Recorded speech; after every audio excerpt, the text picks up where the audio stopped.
ಒಟ್ಟಿಗೆ ಅವರಿಗೆ ನಮನಗಳನ್ನು ಸಲ್ಲಿಸ್ತಕ್ಕಂಥ ದಿವಸ. ಆ ಎಲ್ಲ ಯುಗ ಪುರುಷರು ತಮ್ಮದೇ ಆದಂಥ ಅನನ್ಯ ಕೊಡುಗೆ ನೀಡಿದ್ದಕ್ಕಾಗಿ ಇವತ್ತು ನಾವೆಲ್ಲ ಸ್ವತಂತ್ರ ಭಾರತದಲ್ಲಿ ಅತ್ಯಂತ ಸರಳವಾದಂಥ ಜೀವನವನ್ನು ಸಾಗಿಸ್ತಾ ಇದ್ದೀವಿ. ಆ ದೇಶ ಪ್ರೇಮಿಗಳಿಗೆ ಈ ದೇಶ ಇವತ್ತು ನಮಿಸ್ತಾ ಇದೆ, ಗೌರವಿಸ್ತಾ ಇದೆ. ಬ್ರಿಟಿಷರ ದುರಾಚಾರದ ವಿರುದ್ಧ ಅವರ ತ್ಯಾಗ ಬಲಿದಾನಗಳನ್ನು ನಾವೆಲ್ಲ ಸ್ಮರಿಸ್ತಕ್ಕಂಥ ದಿವಸ. ಬಹುತೇಕ ಅವರು ಅವತ್ತು ಈ ದೇಶಕ್ಕಾಗಿ ತಮ್ಮ ಜೀವವನ್ನು ಸರ್ವಸ್ವವನ್ನು ತ್ಯಾಗ ಮಾಡಿದ್ದಾರೆ. ಹಾಗೆ ಸ್ವಾತಂತ್ರ್ಯದ ನಂತರವೂ ಸಹಿತ ಈ ದೇಶಕ್ಕಾಗಿ ಅನೇಕ ಜನ ಈ ದೇಶದ ಭವಿಷ್ಯವನ್ನು ಈ ದಾರಿಯಲ್ಲಿ ಸಾಗಿರ್ತಕ್ಕಂಥ ಪ್ರೇರಣೆಯನ್ನು ಮಾಡಿರ್ತಕ್ಕಂಥವರು ಇವತ್ತು ನಮ್ಮ ಮಧ್ಯದಲ್ಲಿಲ್ಲ. ಅವ್ರನ್ನೂ ಸಹಿತ ನಾವೆಲ್ಲ ಸ್ಮರಿಸ್ತಕ್ಕಂಥ ದಿವಸ. ಸೊ ಇಂಥ ಒಂದು ಪವಿತ್ರ ದಿವಸ ನಾವೆಲ್ಲ ಈ ದೇಶಕ್ಕಾಗಿ, ದೇಶದ ಭವಿಷ್ಯಕ್ಕಾಗಿ ಒಂದು ಸಂಕಲ್ಪವನ್ನು ಮಾಡಬೇಕಾಗ್ತದೆ. ದೇಶದ ಭವಿಷ್ಯ ಉಜ್ವಲಗೊಳ್ಳುವ ದಾರಿಯಲ್ಲಿ ಸರ್ಕಾರಗಳು, ಜನಸಮುದಾಯಗಳು ಹಾಗೂ ಸಮಾಜ ಬಹಳವಾಗಿ ನಾವೆಲ್ಲರೂ ಕೂಡ ಸಹಕರಿಸಿ ಈ ದೇಶದ ಭವಿಷ್ಯವನ್ನು ರೂಪಿಸ್ತಕ್ಕಂಥ ಪ್ರಯತ್ನವನ್ನು ಮಾಡೋಕ್ಕೋಸ್ಕರ ಒಂದು ಸಂಕಲ್ಪ ದಿವಸ ಅಂತ ನಾನು ಭಾವಿಸ್ಕೊಂಡಿದ್ದೇನೆ. ಈ ದೇಶದ ಸಂಸ್ಕೃತಿ, ಪ್ರತಿಯೊಂದು ಇತಿಹಾಸವನ್ನು ಮೆಲುಕು ಹಾಕುವಂಥ ದಿವಸ. ಯಾರ್ಯಾರು ಯಾವ್ಯಾವ ಸ್ವರೂಪದಲ್ಲಿ ತ್ಯಾಗವನ್ನು ಮಾಡಿದ್ದಾರೆ ಅವ್ರನ್ನ ಅತ್ಯಂತ ಅಭಿಮಾನದಿಂದ, ಗೌರವದಿಂದ ಸ್ಮರಿಸ್ತಕ್ಕಂಥ ಪ್ರಯತ್ನ ಇವತ್ತು ಈ ದೇಶ ಮಾಡ್ತಾ ಇದೆ. 140 ಕೋಟಿ ಜನ ಇವತ್ತು ಅತ್ಯಂತ ಶಾಂತಿ, ಪ್ರೀತಿ, ಸಹಬಾಳ್ವೆಯಿಂದ ಬದುಕ್ತಾ ಇದ್ದರೆ ಅದಕ್ಕೆ ಈ ದೇಶದ ನಮ್ಮ ಪೂರ್ವಜರು ಕೊಟ್ಟಿರ್ತಕ್ಕಂಥ ಸಂಸ್ಕಾರ. ಅದಕ್ಕಾಗಿ ಇವತ್ತು ವಿಶ್ವದ ಭೂಪಟದಲ್ಲಿ ಭಾರತ ತನ್ನದೇ ಆದಂಥ ಇತಿಹಾಸವನ್ನು ನಿರ್ಮಾಣ ಮಾಡ್ತಾ ಇದೆ. ಅನೇಕ ಸಮಸ್ಯೆಗಳ ಮಧ್ಯದಲ್ಲೂ ನಮ್ಮ ಪಕ್ಕದ ರಾಷ್ಟ್ರಗಳು ಇವತ್ತು ಅನೇಕ ಭಯೋತ್ಪಾದನೆಯನ್ನು ಪ್ರೇರಣೆ ನೀಡತಕ್ಕಂಥ ಕಾರ್ಯಗಳನ್ನು ಮಾಡ್ತಾ ಇದ್ದಾರೆ. ಕೆಲವು ಕಡೆ ವಿಶ್ವದ ಆರ್ಥಿಕ ದೊಡ್ಡಣ್ಣನ್ನು ಸೂಚಿಸುವಂಥ ದೇಶಗಳು ನಮ್ಮ ದೇಶದ ಏನು ಒಂದು ಭವಿಷ್ಯವನ್ನು ಒಂದು ರೀತಿಯಲ್ಲಿ ತೊಂದರೆ ಮಾಡ್ತಕ್ಕಂಥ ಪ್ರಯತ್ನ ಇವತ್ತು ಪ್ರಪಂಚಾದ್ಯಂತ ನಡೀತಾ ಇದೆ. ಇವೆಲ್ಲ ಸಹಜವಾಗಿರ್ತಕ್ಕಂಥವು. ಇವೆಲ್ಲವನ್ನ ಮೆಟ್ಟಿರ್ತಕ್ಕಂಥ ಪ್ರಯತ್ನ ಭಾರತ ದೇಶಕ್ಕಿದೆ, ಈ ದೇಶದ ಸಾರ್ವಭೌಮತೆಗಿದೆ ಅಂತಕ್ಕಂಥ ಮಾತನ್ನು ಹೇಳಿ ಈ ದೇಶ ಉಜ್ವಲಗೊಳ್ಳಿ ಅಂತೇಳಿ ನಾವೆಲ್ಲ ಸಂಕಲ್ಪ ಮಾಡೋಣ. ಹಾಗೆ ಕರ್ನಾಟಕವು ಸಹಿತ ಬಹಳ ವಿಭಿನ್ನವಾದಂಥ ಬದುಕನ್ನು ಈ ದೇಶಕ್ಕೆ ತನ್ನದೇ ಆದ ಅನನ್ಯ ಕೊಡುಗೆಯನ್ನು ನಮ್ಮ ರಾಜ್ಯ ನೀಡಿದೆ. ಆ ಎಲ್ಲ ಪೂರ್ವಜರನ್ನು ಸ್ಮರಿಸಿರ್ತಕ್ಕಂಥ ಪ್ರಯತ್ನ ಮಾಡೋಣ. ದೇಶದ ಭವಿಷ್ಯದಲ್ಲಿ ಕರ್ನಾಟಕದ ಕೊಡುಗೆ ಬಹಳ ಅನನ್ಯವಾಗಿರ್ತದೆ. ಹಾಗೆ ನಮ್ಮ ಜಿಲ್ಲೆ, ನಮ್ಮ ನಾಡು, ಈ ಭಾಗ ಸರ್ವವಿಧದಲ್ಲಿ ಈ ಸ್ವತಂತ್ರ ಸಂಗ್ರಾಮದಲ್ಲಿ ನಾವೆಲ್ಲ ಶ್ರಮಿಸೋಣ ಅಂತಕ್ಕಂಥ ಮಾತನ್ನು ಹೇಳಿ ಇವತ್ತು ಈ ಭಾಗದ ಅನೇಕ ಇತಿಹಾಸವನ್ನು ಸೋದರಿ ತಾಯಿ ಅಸಿಸ್ಟೆಂಟ್ ಕಮಿಷನರ್ ವಸ್ತ್ರದವರು ಇತಿಹಾಸವನ್ನು ನೆನಪಿಸ್ತಕ್ಕಂಥ ಕಾರ್ಯ ಮಾಡಿದರು.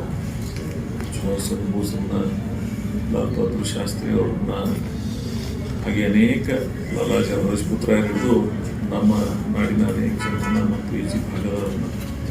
ಸೊ ಭಾಳ ಭವ್ಯ ಇತಿಹಾಸ ಇದೆ. ಬಹುತೇಕ ನಾವೆಲ್ಲೋ ಒಂದು 5 ನಿಮಿಷನಾಗ ಅವ್ರನ್ನ ನೆನೆಸಲು ಸಾಧ್ಯ ಇಲ್ಲ.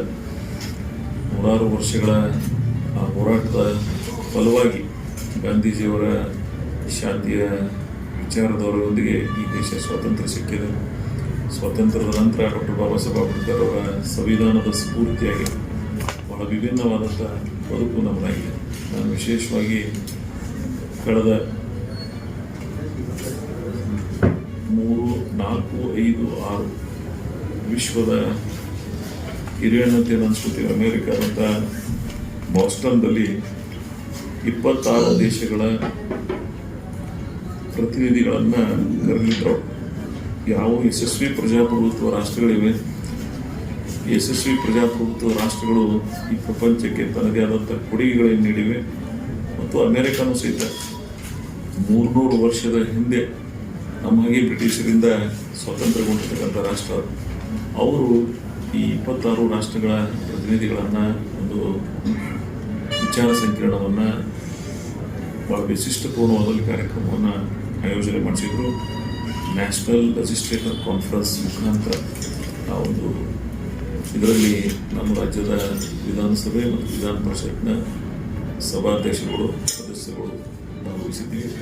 ಹಾಗೆ ದೇಶದ ಉದ್ದಕ್ಕೂ 124 ಜನ ಲೆಜಿಸ್ಲೇಟರ್ಸ್ ಆ ಕಾರ್ಯಕ್ರಮದಲ್ಲಿ ಭಾಗವಹಿಸಿದ್ದೀವಿ ಮತ್ತು 26 ರಾಷ್ಟ್ರಗಳ ಮತ್ತು 5,000ಕ್ಕಿಂತ ಹೆಚ್ಚಿನ ಜನ ಬಾಸ್ಟನ್ ಏನು ಪ್ರಪಂಚದ ಶೈಕ್ಷಣಿಕ ಹಬ್ಬ ಅಂತ ಕರೀತೀವಿ ನಾವು ಹಾರ್ವರ್ಡ್ ಮುಖಾಂತರ ಪ್ರಪಂಚದ ಶೈಕ್ಷಣಿಕ ಇತಿಹಾಸವನ್ನು ನೆನಪಿಸ್ಕೊಳ್ಬೇಕಂದ್ರೆ ಹಾರ್ವರ್ಡ್ ಅವರು 300 ವರ್ಷಗಳ ಹಿಂದೆ ಏನು ಯೂನಿವರ್ಸಿಟಿ ಸ್ಥಾಪನೆ ಮಾಡಿ ಇವತ್ತು ಪ್ರಪಂಚದ ನಂಬರ್ 1 ವರ್ಲ್ಡ್ ನಂಬರ್ 1 ಯೂನಿವರ್ಸಿಟಿ ಅಂತ ಏನು ಮಾಡಿದ್ದಾರೆ. ಆ ವಿಚಾರಧಾರೆಗಳನ್ನಾಗಿರ್ಬೋದು, ಬಿಸ್ನೆಸ್ ಟ್ರಾನ್ಸಾಕ್ಷನ್ಸ್ ಆಗಿರ್ಬೋದು ಮತ್ತು ಜನರ ಬದುಕಿನ ಸ್ವರೂಪಗಳಾಗಿರ್ಬೋದು, ಅನೇಕ ವಿಚಾರಗಳ ಮೇಲೆ ಕನಿಷ್ಠ 47 ಕಡೆ ಅಟ್ ಎ ಟೈಮ್ 3 ದಿವಸ ಒಂದು ಸಭೆಗಳನ್ನು ಆಯೋಜನೆ ಮಾಡಿ ಅದರ ಔಟ್ಕಮ್ ಒಟ್ಟಾರೆ ಏನಿತ್ತು ಅಂದರೆ ಈ ಪ್ರಪಂಚ ವಿಶ್ವ ಮಾನವರಾಗಿ ಬದುಕಬೇಕು, ನಾವೆಲ್ಲ ಶಾಂತಿಯ ಸಂದೇಶದೊಂದಿಗೆ ಬಾಳಬೇಕು ಅಂತಕ್ಕಂಥ ಚಿಂತನೆ ಅವ್ರು ಮಾಡಿದರು. ಸೊ ಅದಕ್ಕಾಗಿ ಇವತ್ತು ಇಡೀ ಪ್ರಪಂಚ ಸಾರ್ವಭೌಮತೆಯ ಬದುಕಲ್ಲಿ ಭಾರತ ತನ್ನ ಅನನ್ಯ ಕೊಡುಗೆಯನ್ನು ನೀಡುತ್ತದೆ ಅಂತಕ್ಕಂಥ ಮಾತನ್ನು ಹೇಳಿ ಈ ದಿವಸ ನಾವೆಲ್ಲ ಇನ್ನೊಮ್ಮೆ ನಮ್ಮ ಪೂರ್ವಜರ ಸ್ಮರಿಸಿ ಮುಂದಿನ ಭವಿಷ್ಯ ಭಾರತವನ್ನು ಒಳ್ಳೆ ದಾರಿಗೆ ಸಾಗಲು ನಾವೆಲ್ಲ ಒಂದು ಸಂಕಲ್ಪ ಮಾಡ್ತಕ್ಕಂಥ ದಿವಸಕ್ಕೆ ನಾನು ಭಾವಿಸಿದ್ದೇನೆ. ಅಂತ ಪವಿತ್ರ ದಿವಸ ಇನ್ನೊಮ್ಮೆ ತಮ್ಮೆಲ್ಲರಿಗೂ ಶುಭಾಶಯಗಳನ್ನು ಕೂಡಿ ಈ ರಾಜ್ಯವು ಭಾರತ ಸರ್ಕಾರವು ಸಹಿತ ಮೊನ್ನೆ ಭಾಳ ದಿಟ್ಟು ಉತ್ತರವನ್ನು ನೀಡಿದೆ. ಆಪರೇಷನ್ ಸಿಂಧು ಬಹುತೇಕ ಪಾಕಿಸ್ತಾನಕ್ಕೆ ಒಂದು ಒಳ್ಳೆಯ ಮೆಸೇಜ್ ನಾವು ಕೊಟ್ಟರು. ವಿಶೇಷವಾಗಿ ಮಿಲಿಟ್ರಿ ಅವ್ರನ್ನ ನಾವೆಲ್ಲ ಇವತ್ತು ಅಭಿನಂದಿಸಬೇಕಾಗ್ತದೆ. ಅದು ಏರ್ಫೋರ್ಸ್ ಇರ್ಬೋದು, ನೇವಿ ಇರ್ಬೋದು ಮತ್ತು ಈ ಆರ್ಮಿ ಇರ್ಬೋದು, ಇವರೆಲ್ಲರೂ ಭಾಳ ವಿಶೇಷವಾದಂಥ ಸಾಧನೆಯನ್ನು ಅದರಲ್ಲೂ ಬಾಹ್ಯಾಕಾಶದಲ್ಲಿ ದೊಡ್ಡ ಸಾಧನೆಯನ್ನು ನಮ್ಮವರು ಮಾಡಿದ್ದಾರೆ. ಬಹುತೇಕ ಶತ್ರು ರಾಷ್ಟ್ರಗಳು ನಮ್ಮ ಈ ಒಂದು ಸಂದೇಶವನ್ನು ನೆನಪಿಡುವ ಹಾಗೆ ಮಾಡಿದ್ದಾರೆ. ಹಾಗೆ ಪ್ರಪಂಚದ ಅನೇಕ ರಾಷ್ಟ್ರಗಳು 193 ದೇಶಗಳಿವೆ ಪ್ರಪಂಚದಲ್ಲಿ. ಒಂದು 3-4 ಬಿಟ್ಟರೆ ಎಲ್ಲ ರಾಷ್ಟ್ರದವರು ಸಹಿತ ನಮ್ಮ ಜೊತೆಗೆ ಗಟ್ಟಿಯಾಗಿ ನಿಂತರು. ಸೊ ಅದು ಸಹಿತ ನಮ್ಮ ದೇಶದ ಸ್ವರೂಪವನ್ನು ಎತ್ತಿ ತೋರಿಸ್ತಾರೆ. ಹಾಗೆ ಈ ದೇಶದ ಸಾರ್ವಭೌಮತೆಯನ್ನು ಬಂದಾಗ ಹಿಂದೂ ಇಂದಿರಾ ಗಾಂಧಿಯವ್ರ ಕಾಲದಲ್ಲೂ ಹೋರಾಟ ಆಗಿತ್ತು, ಈಗಿನ ಕಾಲದಲ್ಲಿ ಹೋರಾಟ ಆಗ್ತಾ ಇದೆ. ಸೊ ಒಟ್ಟಾರೆ ನಮ್ಮ ದೇಶದ ಸಾರ್ವಭೌಮತೆಯನ್ನು ನಾವು ಯಾರಿಗೆ ಒಂದು ನಿರ್ಣಯವನ್ನು ಬಹಳ ಗೌರವಿಸೋ ಪ್ರಪಂಚ, ನಾವು ಯಾರಿಗೆ ಮೇಲೆತ್ತಿ ಇದ್ದಕ್ಕೆ ಹೋಗೋದಿಲ್ಲ, ನಮಗೆ ಯಾರಾದರೂ ತಂಟೆಗೆ ಬಂದರೆ ನಾವು ಬಿಡೋದಿಲ್ಲ ಅಂತಕ್ಕಂಥ ಒಂದು ಸ್ಪಷ್ಟ ಸಂದೇಶದ ಅದು ಪ್ರಪಂಚಕ್ಕೆ ಭಾಳ ವಿಶೇಷವಾಗಿ ರಷ್ಯಾ, ಇಂಡಿಯಾ ಇಂಥ 9 ಕಂಟ್ರಿ ನಾವು ಯಾರ ಮೇಲೂ ಮೊದಲು ಅವ್ರು ಪ್ರತಿದಾಳಿ ಮಾಡೋದಿಲ್ಲ. ಪ್ರತಿದಾಳಿ ಯಾರಾದರೂ ಮಾಡಿದ್ರು ಅಂದರೆ ಅದು ಅನಿವಾರ್ಯವಾದಂಥ ಕ್ರಮ ತಗೊಳ್ತಕ್ಕಂಥ ನಿರ್ಣಯ ನಮ್ಮ ದೇಶದ್ದು. ಅದಕ್ಕಾಗಿ ಇಂಥ ಒಂದು ಪ್ರಾಂಜಲ ಮನಸ್ಸಿನ ಈ ದೇಶದಲ್ಲಿ ನಾವೆಲ್ಲ ಹುಟ್ಟಿದ್ದೇ ನಮ್ಮ ಸೌಭಾಗ್ಯ ಅಂತ ತಿಳಿದಿದ್ದೀವಿ. ಇಂಥ ದೇಶದ ಭವಿಷ್ಯವನ್ನು ಉಜ್ವಲಗೊಳ್ಳುವಲ್ಲಿ ಮ್ಯಾನ್ ಪವರ್ 140 ಕೋಟಿ ಚೈನಾದವ್ರಿಗೆ ಹಿಂದಿಕ್ಕಿದ್ದೀವಿ ನಾವು. ಇವತ್ತು we are number 1 in the world population wise. So ಈ ಮ್ಯಾನ್ ಪವರನ್ನು ಪ್ರಾಪರಾಗಿ ನಾವು ಯುಟಿಲೈಸ್ ಮಾಡಿದೀವಿ ಅಂದರೆ ಸೂಪರ್ ಪವರ್ ಕಂಟ್ರಿ ಆಗುತ್ತೆ, ನಮಗೆ ಭಾಳ ಅನುಕೂಲ ಆಗ್ತದೆ. ಸೊ ನಮ್ಮವರು ಒಂದು ವಿಷನ್ ಇಟ್ಕೊಂಡಿದ್ದಾರೆ ಕೇಂದ್ರ ಸರ್ಕಾರದವರು 2047. ಸೊ ಇನ್ನು 22 ವರ್ಷ ಅದ. ಯಾವ ದಾರಿಯಲ್ಲಿ ನಾವು ಯಾವ ರೀತಿ ಸಾಧನೆಯನ್ನು ಮಾಡೋದು ಇವೆಲ್ಲ ನೋಡ್ಬೋದು. ಕೆಲವು ದಿನಗಳಿಂದ ಬಾಹ್ಯಾಕಾಶದಲ್ಲಿ ಇಸ್ರೋ ಅಂತವರು ದೊಡ್ಡ ಸಾಧನೆಗಳನ್ನು ಮಾಡೋದು. ಬಹುತೇಕ ಪ್ರಪಂಚ ಇವತ್ತು ನಮ್ಮ ಸೈನ್ಸನ್ನು ಗೌರವಿಸ್ತಾ ಇದೆ, ನೆನಪಿಸ್ತಾ ಇದೆ. ಸೊ ಅನೇಕ ರಂಗದಲ್ಲಿ ಭಾಳ ವಿಭಿನ್ನವಾದಂಥ ಬದುಕು ನಮ್ಮದಾಗಿದೆ. ನಾನು ಇತ್ತೀಚೆಗೆ ಕೇಂದ್ರ ಸರ್ಕಾರಗಳು ಪದ್ಮಭೂಷಣ ಮತ್ತು ಪದ್ಮವಿಭೂಷಣ ಅನೇಕ ಪ್ರಶಸ್ತಿಗಳನ್ನು ಭಾಳ ಯೋಗ್ಯವಾದವರಿಗೆ ಆಯ್ಕೆಗಳನ್ನು ಮಾಡ್ತಾ ಇದ್ದಾರೆ. ನಾನು ಅದನ್ನು ಅಭಿನಂದಿಸ್ತೇನೆ. ಯೋಗ್ಯವಾದಂಥ ಪ್ರಶಸ್ತಿಗಳಿಗೆ ಆ ವ್ಯಕ್ತಿಗೆ ಪ್ರಶಸ್ತಿ ಗೌರವ ಬರುವಾಗ ಅದಕ್ಕೆ ಅರ್ಹರಾದಂಥವ್ರನ್ನ ಆಯ್ಕೆ ಮಾಡಿದಾಗ ಅದರ ಪ್ರಶಸ್ತಿಗೂ ಅರ್ಹತೆ ಬರ್ತದೆ ಅಂತ ನಿರ್ಣಯಗಳು ಕೇಂದ್ರ ಮತ್ತು ರಾಜ್ಯ ಸರ್ಕಾರಗಳು ಮಾಡ್ತಾ ಇದ್ದಾರೆ. ಸೊ ವಿಶೇಷವಾಗಿ ಇಂಥ ಎಲ್ಲ ಸಾಧನೆಗಳು ಭಾರತ ಭಾಳ ಫಾರಿನ್ ಎಕ್ಸ್ಚೇಂಜ್ ಮತ್ತು ಫಾರಿನ್ದಲ್ಲಿ ಎಫಿಷಿಯನ್ಸಿ ನಾನು ನೋಡಿದೆ. ಇವತ್ತು ಅನೇಕ ಏನು ನಿಯೋಗಗಳನ್ನು ಮಾಡಿ ಪ್ರಪಂಚ ಬಿಕಾಸ್ ಆಫ್ ಆರ್ಥಿಕ ತಲಾ ಅಭಿವೃದ್ಧಿ ಭಾಳ ದೊಡ್ಡ ಪ್ರಮಾಣದಲ್ಲಿ ಆಗ್ತಾ ಇದೆ. ಸರ್ಕಾರದ ಯೋಜನೆಗಳು ನೇರವಾಗಿ ಜನರಿಗೆ ತಲುಪುವ ಮುಖಾಂತರ ಅವರ ಬದುಕಿನ ಸ್ವರೂಪ ಬದಲಾವಣೆ ಆಗುವ ಮುಖಾಂತರ ಇವತ್ತು ಇಕಾನಾಮಿಕಲಿ ಅದರಲ್ಲಿ ನೀವು ಆ ಕ್ರೈಟೇರಿಯಾದಾಗ ಇವತ್ತು ಭಾರತ ದೇಶದೊಳಗೆ ನಂಬರ್ 1 ಕರ್ನಾಟಕ ಇದೆ. ಇದಕ್ಕೆ ಸರ್ಕಾರಗಳು ನಡೆದು ಬಂದ ಸಹಕಾರಗಳನ್ನು ಮಾಡತಕ್ಕಂಥ ಪ್ರಯತ್ನ. ಒಟ್ಟಾರೆ ಎಕಾನಾಮಿಕಲಿ ಬೆಳವಣಿಗೆ ಆದಕ್ಕೆ ನಾವೆಲ್ಲ ದೇಶ ಆಗಲಿ ರಾಜ್ಯ ಆಗಲಿ ಬೆಳವಣಿಗೆ ಸಾಧ್ಯ ಹೇಳಿ ಒಟ್ಟಾರೆ ಕರ್ನಾಟಕ ಈ ದೇಶದ ಭವಿಷ್ಯ ರೂಪಿಸುವಲ್ಲಿ ಅನನ್ಯ ಕೊಡುಗೆ GST ಮುಖಾಂತರ ಇವೆಲ್ಲ ಗಮನಿಸ್ತಾ ಇರ್ಬೋದು. ಮಹಾರಾಷ್ಟ್ರ, ಬಾಂಬೆ ಈಸ್ ಎಕಾನಮಿ ಹಬ್ಬ, ಕಮರ್ಷಿಯಲ್ ಕ್ಯಾಪಿಟಲ್ ಅಂತ ಕರೀತಾರೆ ನಾವು ಬಾಂಬೆ ಈ ದೇಶದ್ದು. ಅವರು ಈ ದೇಶಕ್ಕೆ ಮೊದಲನೇ ಸ್ಥಾನದಲ್ಲಿ GST ಕಟ್ಟಿದ್ರೆ ವಿ ನಂಬರ್ 2. ನಾವೆಲ್ಲ ನಮ್ಮ ಸಾಧನೆಗಳನ್ನು ಒಪ್ಕೋಬೇಕಾಗ್ತದೆ. ಯಾರು ಈ IT ಹಬ್ಬ ಮಾಡೋದ್ರ ಬೇರೆ ಬೇರೆ ರೀತಿ ಒಳಗೆ ನಮ್ಮ ರಾಜ್ಯದೊಳಗೆ ಈ ಎಕಾನಮಿ ಸದೃಢಗೊಳಿಸುವಲ್ಲಿ GST ಮುಖಾಂತರ ಏನು ದೇಶಕ್ಕೆ ನಾವು ದೊಡ್ಡ ಪ್ರಮಾಣದಲ್ಲಿ 4 ಲಕ್ಷ ಕೋಟಿ ರೂಪಾಯಿ ಕೇಂದ್ರ ಸರ್ಕಾರ ಕಟ್ತಾ ಇದ್ದೀವಿ. ಇವತ್ತು ಕೇಂದ್ರದ ಅಭಿವೃದ್ಧಿಯಲ್ಲಿ ನಮ್ಮ ಕರ್ನಾಟಕದ ಪಾಲು ಸಹಿತ ಬಹಳ ಅನನ್ಯವಾಗಿದೆ. ನಮ್ಮ ಅನುದಾನ ತಗೊಂಡು ಇಂಡಿಯಾದಾಗ ಅನುದಾನಗಳ ಕೊರತೆ ಇದೆ.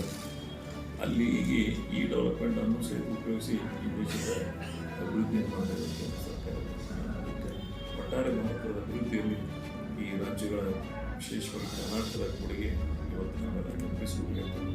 ಹಾಗೆ ನಮ್ಮ ಜಿಲ್ಲೆಯು ಸಹಿತ ಭಾಳ ವಿಭಿನ್ನವಾಗಿ ಬಾಂಬೆ ಕರ್ನಾಟಕ ಏನು ನಾವು ಕರ್ನಾಟಕ, ಉತ್ತರ ಕರ್ನಾಟಕ ಕರಿತೀವಿ. ಈ ಭಾಗಕ್ಕೂ ಸಹಿತ ಸರ್ಕಾರಗಳು ಭಾಳ ವಿಶೇಷವಾದಂಥ ಸಹಾಯಗಳನ್ನು ಮಾಡ್ತವೆ. 5,000 ಕೋಟಿ ಹೈದರಾಬಾದ್ ಕರ್ನಾಟಕ ಅಭಿವೃದ್ಧಿ ಮಂಡಳಿ, ಇವತ್ತೇನು ಕಲ್ಯಾಣ ಕರ್ನಾಟಕ ಅಭಿವೃದ್ಧಿ ಮಂಡಳಿ 5,000 ಕೋಟಿ ಬರುತ್ತೆ. It is not A small amount. Article 371J ಭಾರತದ ಯಾವುದೇ ರಾಜ್ಯದೊಳಗಾಗಿರಲಿಲ್ಲ. ಈ ಮನೆ ಒಂದು ಕಾಶ್ಮೀರ ಆದದ್ದು ನೋಡಿ ನಿಮ್ಮನ್ನ. ಸೊ ನಮ್ಮ ಕರ್ನಾಟಕದ ನಮ್ಮ ನಾಯಕರು ಕೇಂದ್ರದ ಮೇಲೆ ಆಗಿನ ಸರ್ಕಾರದ ಮನಮೋಹನ್ ಸಿಂಗ್ ಅವರು ಇದ್ದಂಥ ಸಂದರ್ಭದಲ್ಲಿ ಇವತ್ತು ನಮ್ಮವರು ವಿಶೇಷವಾಗಿ ಮಲ್ಲಿಕಾರ್ಜುನ್ ಖರ್ಗೆ ಅವರು, ಕರಣ್ ಸಿಂಗ್ ಅವರ ಪ್ರಯತ್ನದಿಂದ ಆರ್ಟಿಕಲ್ 371 ಸಹಾಯ ಏನಾಗಿದೆ ಅಂದರೆ ಅಷ್ಟು ಮಂದಿ ವಿದ್ಯಾರ್ಥಿಗಳಿಗೆ ಇವತ್ತು ಶೈಕ್ಷಣಿಕವಾಗಿ ಜಾಬ್ ಅಪಾರ್ಚುನಿಟಿ ಭಾಳ ದೊಡ್ಡ ಸಹಾಯ ಇವತ್ತು ನಾವು ರಾಜ್ಯದಲ್ಲಿ ಕಾಣ್ತಾ ಇದ್ದೀವಿ. ಸೊ ಇದು ಆ ಭಾಗದಲ್ಲಿ ಅಂದರೆ ಬಾಂಬೆ ಕರ್ನಾಟಕ ಸಹಿತ ಇವತ್ತು ನೀರಾವರಿ ಮುಖಾಂತರ ಬೇರೆ ಬೇರೆ ಅಭಿವೃದ್ಧಿಗಳ ಮುಖಾಂತರ ಬೆಳಗಾವಿನಲ್ಲಿ ಸುವರ್ಣಸೌಧ ಮಾಡೋ ಮುಖಾಂತರ ಈ ಭಾಗಕ್ಕೂ ಸಹಿತ ಸರ್ಕಾರ ಉತ್ತರ ಕರ್ನಾಟಕವನ್ನು ನಿರ್ವಹಿಸ್ತಾ ಇಲ್ಲ ಅಂತಕ್ಕಂಥ ಮಾಹಿತಿಯನ್ನು ನೋಡಿದೆ. ಸೊ ಸರ್ಕಾರವು ಸಹಿತ ಈ ಅಸಮತೋಲನವನ್ನು ಯಾವ ಭಾಗಕ್ಕೂ ಸಹಿತ ಸಮತೋಲನ ಇರಬೇಕು ಅಂತಕ್ಕಂಥ ಚಿಂತನೆ ಎನ್ನುವ ಒಂದು ಯೋಚನೆ ಆಯೋಗವನ್ನು ರಚನೆ ಮಾಡಿದೆ. ಅದು ತನ್ನ ವರದಿಯನ್ನು ಸಿದ್ಧಪಡಿಸ್ತಾ ಇದೆ. ಹಾಗೆ ನಂಜುಂಡಪ್ಪ ವರದಿ ಪ್ರಕಾರ ಏನು ಅತ್ಯಂತ ಹಿಂದುಳಿದ ತಾಲೂಕುಗಳೇನು ಗುರುತಿಸಿದ್ದರು ರಾಜ್ಯದಲ್ಲಿ, ಅವುಗಳ ಈಗಿನ ಸ್ಥಿತಿಗತಿಗಳನ್ನು ಗಮನಿಸ್ತಕ್ಕಂಥ ಪ್ರಯತ್ನ ನಮ್ಮ ಸರ್ಕಾರ ಇವತ್ತು ಮಾಡ್ತಾ ಇದೆ. ಸೊ ಎಲ್ಲವನ್ನ ಬಿಜಾಪುರ ಜಿಲ್ಲೆಯ ಜನ, ಅವಿಭಾಜ್ಯ ಜಿಲ್ಲೆಯ ಜನರಿಗೆ ವಿಭಿನ್ನ ರೀತಿಯಲ್ಲಿ ಕಾರ್ಯಕ್ರಮ ಮಾಡ್ತಾ ಇದ್ದೀವಿ. ಒಂದು ಕೂಗು ನಮ್ಮಲ್ಲಿ ಬಹಳ ಸ್ಪಷ್ಟವಾಗಿದೆ. 524 ಆಗಬೇಕು. ಅದು ರಾಜ್ಯ ಸರ್ಕಾರ ಮತ್ತು ಕೇಂದ್ರ ಸರ್ಕಾರ ಎರಡೂ ತಮ್ಮ ತಮ್ಮ ಕಾರ್ಯಗಳನ್ನು ಮಾಡಬೇಕು.